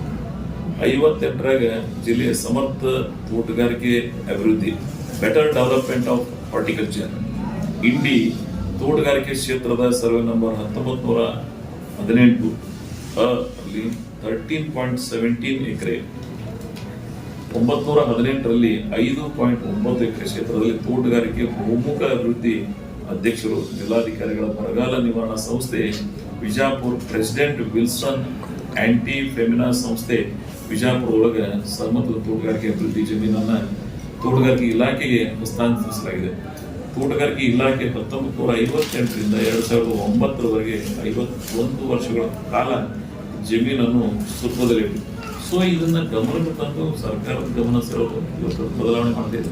2009ರಿಂದ 10ರವರೆಗೆ ಅದು ಬರಗಾಲ ನಿವಾರಣಾ ಸಂಸ್ಥೆ ವಿಜಾಪುರ ಇತ್ತು. ಅವರು ಈ ನ್ಯಾಯಾಲಯದ ಆದೇಶ ತಗೊಂಡು ಅದಕ್ಕೊಂದು ಪುನಃ ಹೊಸ ಇವತ್ತು ಜುಡಿಷಿಯಲ್ ಬ್ಯಾಟಲ್ ಮಾಡಿ ಅದಕ್ಕೊಂದು ಪರಿಹಾರ ಕಾಣ್ತಕ್ಕಂಥ ಪ್ರಯತ್ನ ಮಾಡಿದ್ದೀವಿ. ನಾನು ಕೊಡ್ತೀನಿ, 3 ಪೇಜ್ ಆಗ್ತಿರೋದು ಟೈಮ್ ಹೆಚ್ಚಿಗೆ. ಸೊ ಆರ್ಟಿಕಲ್ 371 ನಿಮ್ಗೆ ಹೇಳ್ತಿರೋದು ಯಾರು ಚಿಂತನೆ ಮಾಡಿರಲಿಲ್ಲ. ಯಾವ ವಿಧಾನಸಭಾ ಕ್ಷೇತ್ರದ ಶಾಸಕರು ಕರ್ನಾಟಕದ ವಿಧಾನಸಭೆಯಲ್ಲಿ ಶಾಸಕರಾದ ನನ್ನ ಮೊದಲನೇ ಸ್ಟಾರ್ ಕ್ವಶನ್, ನಾನು ಚುನಾಯಿತನಾದ ನಂತರ ನನ್ನ ಮೊದಲನೇ ಪ್ರಶ್ನೆ ಆರ್ಟಿಕಲ್ 371Jದಾಗ ಬಿಜಾಪುರ ಜಿಲ್ಲೆ ಕೂಡ್ಬೇಕಂತ ಹೇಳೋಣ. ಇಂದ ಯಾರೂ ನಮ್ಮವ್ರು ಚಿಂತನೆ ಮಾಡಿರಲಿಲ್ಲ. ಬರೀ ಒಬ್ಬರು MM ಸಜ್ಜನ್ ಅಂತೇಳಿ ಮುದ್ದೇಬೇಳದ ಹಿಂದಿನ ಶಾಸಕರು. ಆದ್ರೆ ನಾವು ಒತ್ತಾಯ ಮಾಡಿದ್ವಿ. ಯಾರು ನಮ್ಮ ಜಿಲ್ಲೆ ಉಳಿದ ಶಾಸಕರು ಸ್ವೀಕಾರ ಮಾಡಲಿಲ್ಲ. ಯಾಕೆ ಅವತ್ತೇ ನಾವು ಒತ್ತಾಯ ಮಾಡಿದ್ದೀವಿ, ಇಡೀ ಜಿಲ್ಲೆ ಜನ ಅದಕ್ಕೆ ಇಚ್ಛಾಶಕ್ತಿಯಿಂದ ತೋರಿಸಿದ್ದೀವಿ ಅಂದ್ರೆ ಬಳ್ಳಾರಿ ಇರಲಿಲ್ಲ. ಕೊಂಡಯ್ಯನವರು ಸೋನಿಯಾ ಗಾಂಧಿ ಅವರು ಗೆಲ್ಲಿಸಿದಾರ ಅಂತಕ್ಕಂಥ ಇತಿಹಾಸದಿಂದ ಬಳ್ಳಾರಿ ಹೈದರಾಬಾದ್ ಕರ್ನಾಟಕ ಬರೋದಿಲ್ಲ. ಆದ್ರೆ ಪೊಲಿಟಿಕಲ್ ಇಚ್ಛಾಶಕ್ತಿಯಿಂದ ಅವರು ಸೇರಿಸಿದ್ರು. ಯಾಕೆ ನಮ್ಮವ್ರು ನಮ್ಗೆ ಅವಾಗ ಬಿಡಲಿಲ್ಲ? ಏನೋ ಆಗಂಗಿಲ್ಲ ಅಂತೇಳಿ ಇಚ್ಛಾಶಕ್ತಿನೇ ಇರಲಿಲ್ಲ ಅಂದ್ರೆ ಏನೂ ಮಾಡ್ಲಿಕ್ಕಾಗೋದು. ಇಲ್ಲಿ ಮೊದಲು ಹಂಗೆ ಇರ್ಬೋದಾಗಿತ್ತಲ್ಲ. ನಾನು ಯಾಕೆ ಬದಲಾವಣೆ ಮಾಡ್ಬೇಕಾಗಿತ್ತು? ಇಟ್ ವಿಷನ್ ಇಟ್ ಕಾನ್ಸೆಪ್ಟ್ ಇಟ್ಕೊಂಡು ಹೋಗ್ಬೇಕಾಗಿತ್ತು. ಬದಲಾವಣೆ ಮಾಡಬೇಕಂತಕ್ಕಂಥ ದೃಢ ನಿಶ್ಚಯ ನಾವು ಮಾಡಿದೀವಿ ಅಂದ್ರೆ ಬದಲಾವಣೆ ಆಗುತ್ತೆ ಅನ್ನೋದು ತೋರಿಸ್ಬೇಕು. ಸೊ ಈ ಆರ್ಟಿಕಲ್ 371 ಒಂದು ವೇಳೆ ಆಗಿತ್ತು ಅಂದ್ರೆ ಎಲ್ಲಿರ್ತಿದ್ವಿ ನಾವು? ನಿಮ್ಗೆ ಹೇಳ್ತೀನಿ, ಒಂದೊಂದು ಕಾನ್ಸ್ಟಿಟ್ಯೂನ್ಸಿ 100 ಕೋಟಿ ರೂಪಾಯಿ ಅನುದಾನ ಸಿಗ್ತದೆ. ನೀವು ಹೈದರಾಬಾದ್ ಕರ್ನಾಟಕ ಗುಲ್ಬರ್ಗ, ಬೀದರ್, ರಾಯಚೂರು ಆ ಭಾಗಕ್ಕೆ ಹೋದ್ರಿ ಅಂದ್ರೆ ಯಾದಗಿರೋದು ಅಲ್ಲಿ ಬದಲಾವಣೆ ಕಾಣ್ತೀರಿ ನೀವು. ಸೊ ಇವೆಲ್ಲ ನೋಡ್ಬೇಕಾಗ್ತದೆ. ಸೊ ಅದಕ್ಕೆ ನಾನು ಈ ಲಿಸ್ಟ್ ಹೇಳ್ಕೊತ ಹೊಂಟೆ. ಅಂದ್ರೆ 2013ರಿಂದ 18 ತನಕ ಮಾಡಿನೋ, 18ರಿಂದ 23 ಏನು ಮಾಡಿನೋ, 23ರಿಂದ 25 ತನಕ ಮಾಡಿನೋ. ಇನ್ನೊಮ್ಮೆ ಇದ್ರ ಬಗ್ಗೆ ಡೀಟೇಲ್ ಮಾಹಿತಿ. ಈ ಪರಿಸರದ ಭೀಮಾ ನದಿ ಒಡೆಗಳು ತುಂಬಿಸ್ಲಿಕ್ಕೆ ಇತ್ತೀಚಿನ ಸರ್ಕಾರ ಏನು ಪ್ರಯತ್ನ ಮಾಡ್ಲಾಕತ್ತೆ ಅನ್ನೋದು ಆಮೇಲೆ ನಮ್ಮ ಮಾಹಿತಿ ಕೊಡ್ತಾರೆ. ಸೊ ಭೀಮಾ ನದಿ ರಕ್ಷಣೆ ಮಾಡಬೇಕು. ಮಹಾರಾಷ್ಟ್ರದವರ ಏನು ನಮಗೆ ತೊಂದರೆ ಮಾಡ್ತಾ ಇದ್ದಾರೆ ಅದನ್ನು ಸರಿಪಡಿಸ್ತಕ್ಕಂಥ ಪ್ರಯತ್ನ ನಾವು ಮಾಡಕತ್ತೀವಿ. ಸೊ ಈ ಕಾರ್ಯಗಳನ್ನು ಗಮನಿಸ್ಬೇಕಾಗ್ತದೆ. ಆಮೇಲೆ ಡಾಕ್ಯುಮೆಂಟ್ ಥ್ರೂ ಇರಬೇಕಾಗ್ತದೆ. ಭಾಳ ಸರ್ತಿ ಹೇಳ್ತೀನಿ ರಾಜಕೀಯ ವಿತೌಟ್ ಡಾಕ್ಯುಮೆಂಟ್ ಯಾರೂ ಏನೋ ಮಾತಾಡೋಕೆ ಹೋಗ್ಬಾರ್ದು. ನಮ್ಮದೇ ಸರ್ಕಾರ ನಾನು ಒತ್ತಾಯ ಮಾಡ್ತೀನಿ. ಆಲ್ಮಟ್ಟಿ ಜಲಾಶಯದ ಹತ್ರ 524 ಎಕರೆ ಕಾಲಕ್ಕೆ ಏನೇನು ಕಾರಣಗಳದಾವ, ಏನಾಯಿತು, ಏನಾಗಬೇಕು, ಸರ್ಕಾರಕ್ಕೆ ನಾ ಇದು ನಿವೇದನೆಯನ್ನು ಕೊಟ್ಟಿನಿ. ನೀವು ಇಚ್ಛಾಶಕ್ತಿಯಿಂದ ಮಾಡಬೇಕಾಗ್ತದೆ. ನೀವು ಹೆಂಗೆ ಮೊಯ್ಲಿಯವರು 1993ರಾಗ ಕೃಷ್ಣಾ ಜಲಭಾಗ್ಯ ನಿಗಮಗಳನ್ನು ಮಾಡಿ ಬಾಂಡ್ಗಳ ವಿತರಣೆ ಮಾಡಿ ಹೆಂಗೆ ಹಣಗಳನ್ನು ಕ್ರೋಢೀಕರಣ ಮಾಡಿದ್ರು ನೀವೇನು ಮಾಡಿ. ಇದು ಕೇಂದ್ರ ಸರ್ಕಾರಕ್ಕೆ ಒತ್ತಾಯ ಮಾಡಿರಿ, ಎಲ್ಲರೇ ನೀವು ಮಾಡಿರಿ. ಆದರೆ 524 ರಾಜ್ಯ ಸರ್ಕಾರನ ಬದ್ಧತೆಯನ್ನು ಕೆಲಸ ಮಾಡಬೇಕು ಮತ್ತು ಕೇಂದ್ರ ಸರ್ಕಾರ ಫಸ್ಟ್ ಆಫ್ ಆಲ್ ಅವ್ರು ನೋಟಿಫಿಕೇಶನ್ ಮಾಡಬೇಕು. ನಮ್ಮವ್ರು ವಾರ್ಫುಡ್ದಾಗ ಕೆಲಸ ಮಾಡಬೇಕು. ಸೊ ಆ ಕೆಲಸ ಮಾಡಬೇಕಾಗ್ತದೆ. ಅದು ಮುಂದಿನ ದಿನಮಾನದಲ್ಲಿ ನಾವು ಮಾಡ್ತಕ್ಕಂಥ ಪ್ರಯತ್ನ ಮಾಡೋದು. ಭಯಂಕರ ಮಂದಿ ಕೊಟ್ಟಾರೆ, ನಾವಿನ್ನ ಕೊಟ್ಟಿಲ್ಲ. ಆಮೇಲೆ ನಮ್ಮ ದೇಶಕ್ಕೆ ಅವಕಾಶ ಇಲ್ಲ, ಆರ್ಥಿಕ ಸದೃಢ ಇಲ್ಲ. ಅಂದ್ರೆ ಅಲ್ಲಿ ಆರ್ಥಿಕ ಸದೃಢತೆ ಬರ್ತದೆ, ಶೈಕ್ಷಣಿಕ ಬೆಳವಣಿಗೆ ತಂತಾನೇ ಆಗುತ್ತೆ. ಸೊ ಆ ಪ್ರಯತ್ನಗಳನ್ನ ನಾವು ಮಾಡಬೇಕಾಗ್ತದೆ. ಸೊ ಆ ಪ್ರಯತ್ನ ಸರ್ಕಾರಗಳು ನಿರಂತರವಾಗಿ ಮಾಡಬೇಕು. ಮಾಡೇ ಮಾನವ ಸಂಪನ್ಮೂಲ ಇಲಾಖೆ ಮುಖಾಂತರ ಕೇಂದ್ರ ಸರ್ಕಾರಗಳು ಅನೇಕ ಯೋಜನೆಗಳು. ವಾಜಪೇಯಿ ಅವ್ರ ಕಾಲ ನಿಮ್ಗೆ ಹೇಳ್ತೀನೋ ಸರ್ವ ಶಿಕ್ಷಣ ಅಭಿಯಾನ ಅಂತೇಳಿ ಕ್ರಾಂತಿಕಾರಿ ಕೆಲಸ ಮಾಡೋದು. ಬಹುತೇಕ ಸ್ಕೂಲ್ಸ್ ನಾವೆಲ್ಲ ಫಸ್ಟ್ ರಾಜಕಾರಣ ಬಂದಾಗ ಸ್ಕೂಲ್ ಡಿಮಾಂಡ್ ಹೆಂಗಿತ್ತು ರೂಮ್ಸ್ ಅಂತಂದ್ರೆ ಆ ಸರ್ವ ಶಿಕ್ಷಣ ಅಭಿಯಾನದಾಗ ಆಲ್ಮೋಸ್ಟ್ ಆಲ್ ರೀಚ್ ಆಗಿದೆ. ಇವತ್ತು ನ್ಯಾಷನಲ್ ಹೈವೇಸ್ ಕನೆಕ್ಟಿವಿಟಿಗೆ ಅನುಕೂಲ ಆಯ್ತು. ಅದೇ ವಾಜಪೇಯಿ ಅವ್ರ ಕಾಲದಾಗ ರಸ್ತೆಗಳ ಅಭಿವೃದ್ಧಿ ಮಾಡೋದು. ಮನಮೋಹನ್ ಸಿಂಗ್ ಅವ್ರ ಕಾಲದಾಗ ಭಾಳ ದೊಡ್ಡ ಪ್ರಮಾಣದಾಗ ನರೇಗಾ, ಇಡೀ ನಿಮ್ಗೆ ಹೇಳ್ತೀನಿ ಪಂಚಾಯತಿಗೆ ಅನುದಾನ ಇರ್ತಿಲ್ಲ. ಆದ್ರೆ ನರೇಗಾ ಏನು ಅದಲ್ಲ, ಫುಡ್ ಸೆಕ್ಯೂರಿಟಿ ಮನಮೋಹನ್ ಸಿಂಗ್ ಅವ್ರ ಕಾಲದಾಗ ಏನು ಬಂದವ, ಈ ದೇಶ ಇನ್ನೂ ಬರ್ಲಿಕ್ಕೆ ಸಾಧ್ಯ ಇಲ್ಲ. ಅಂತ ಕಾರ್ಯಗಳು ಒಬ್ಬೊಬ್ಬರು ಅವನ್ನ ಮಾಡಿದಾರೆ. ಕೇಂದ್ರ ಸರ್ಕಾರಗಳು ಪ್ರತಿಯೊಂದು ಇದಕ್ಕೆ ಬಂದು ಮುಟ್ಟ ಮಾಡಿದ್ದಾರೆ. ಪಂಚಾಯತ್ ರಾಜ್ ವ್ಯವಸ್ಥೆ ಬಂದರೂ ರಾಜೀವ್ ಗಾಂಧಿ ಅದೆಲ್ಲ 73 ಅಮೆಂಡ್ಮೆಂಟ್ ತೊಗೊಂಡು 3 ಟೈರ್ ಸಿಸ್ಟಮ್ ಇಡೀ ಇಂಡಿಯಾ ತುಂಬ ಅದನ್ನು ಕಂಡಕ್ಟ್ ಮಾಡೋದು ಪ್ರಯತ್ನ ಮಾಡಿ. ಸೊ ಡೆವಲಪ್ಮೆಂಟ್ದಾಗ ಎಲ್ಲ ಸರ್ಕಾರಗಳು ಪ್ರಾಮಾಣಿಕವಾಗಿ ಶ್ರಮಿಸಿ ಈಗಿನವರು ಮಾಡಬೇಕಾಗ್ತದೆ, ಮುಂದೂ ಮಾಡಬೇಕಾಗ್ತದೆ. ಸೊ ನಮ್ಮ ತಾಲೂಕಕ್ಕೆ ನೀವೇನು ಹೇಳಿರಿ ಕೆಲಸ ಮುಂದೆ